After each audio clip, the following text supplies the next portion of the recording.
ध्यान रखिएगा। शूद्र भाइयों, आज ये जो धरना प्रोग्राम है किस बात के लिए है?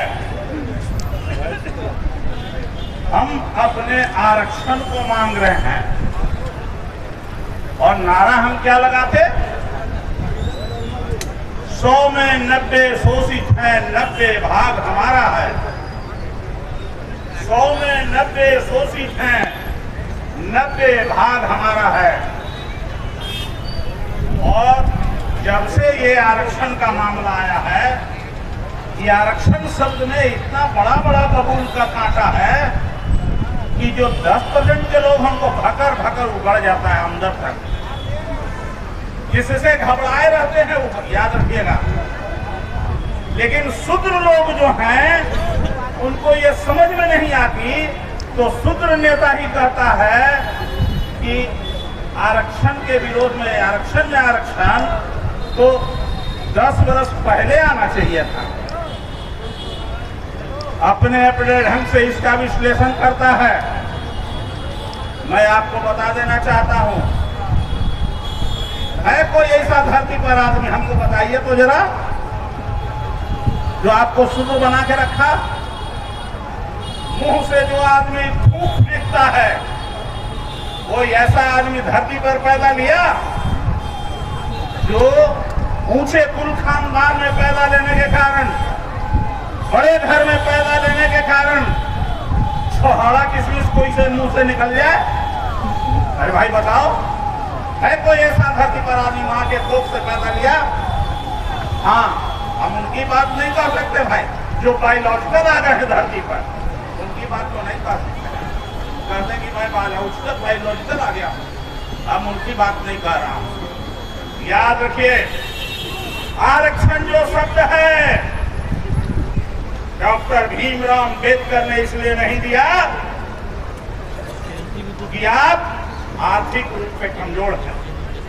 आरक्षण दिया इसलिए कि जो समाज में सामाजिक गैर बराबरी है, जातीय आधार पर छुआछूत है, इंसान को इंसान से नफरत दिखाता है, उसके खिलाफ यह आरक्षण दिया डॉक्टर भीमराव अंबेडकर ने संविधान में, जिसको लालू प्रसाद जी ने मजबूती के साथ लागू करने का दिया संकल्प। और जब मंडल कमीशन लागू हुआ तो फिर से याद कीजिएगा, आडवाणी जी का मंडल को रोकने के लिए निकला था, मंडल को रोकने के लिए। आज फिर से आपके आरक्षण को रोकने के लिए जो आरक्षित वर्ग के लोग हैं वही कुछ उल्टा पुल्टा बोल रहे हैं। ये कहने में जरा भी हिचक नहीं है कि जो लोग भी दलित समुदाय के बीजेपी में है, जेडीयू में है, वो आरक्षण विरोधी है जो दलित समुदाय का है। कभी आपका नहीं हो सकता, कभी डॉक्टर भीमराव अम्बेडकर का नहीं हो सकता है, याद रखिएगा। इसलिए वैसे तत्वों को पहचानिएगा और पहचान करके उसके खिलाफ बगावत की आवाज लगाइएगा। और ये जो 9वीं अनुसूची में लागू शामिल करने की बात है, ये इसलिए है कि इसमें कोई छेड़छाड़ न कर पाए।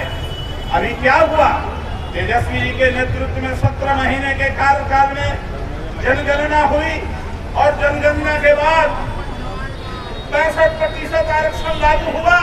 उस आरक्षण को ठंडा अवस्थे में डालने के लिए कोर्ट के सहारे से उसको फ्रीज कर दिया गया है। मैं आप सब लोगों से डील करना चाहता हूं, ये डेमोक्रेसी है, डेमोक्रेसी, इसमें कोई रोक नहीं सकता है कि कोर्ट के सहारे रुक जाए।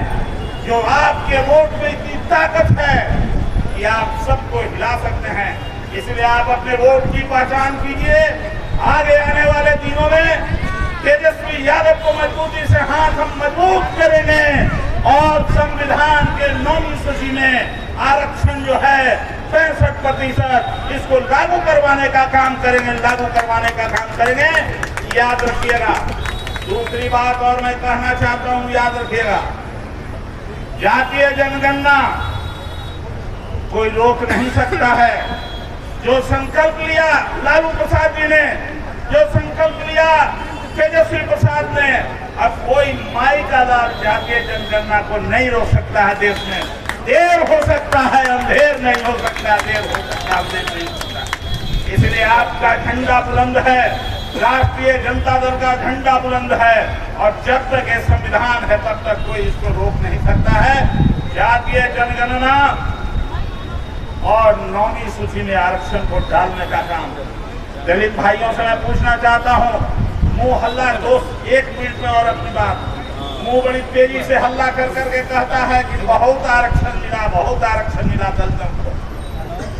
है कोई यहाँ माई का लाल जो हमको बता दे कि 2014 के बाद किसी दलित छात्रों को छात्रवृत्ति मिली है? कॉलेज में छात्रवृत्ति बंद हो गए। जहाँ कारखाना था पढ़े लिखे लोगों का निकलने का, कारखाना बंद हो गया।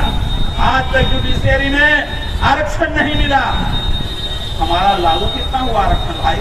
और अब ये कहता है आरक्षण में आरक्षण लागू है। बेईमानों, जिस दिन ये दलित लोग जगेगा, पिछले 21 तारीख को भी आपने एहसास कराया है, और 17 में 18 में आपने 2 अप्रैल को एहसास कराया था। और जरूरत पड़ी तो आरक्षण को बचाने के लिए नहीं, आरक्षण से जिनको चोट लगता है, डर लगता है, उनको समझाने के लिए फिर से देश में आंदोलन हो सकता है। राष्ट्रीय जनता दल का झंडा हमेशा बुलंद रहेगा, उसके पीछे हमेशा झंडा बुलंद रहेगा।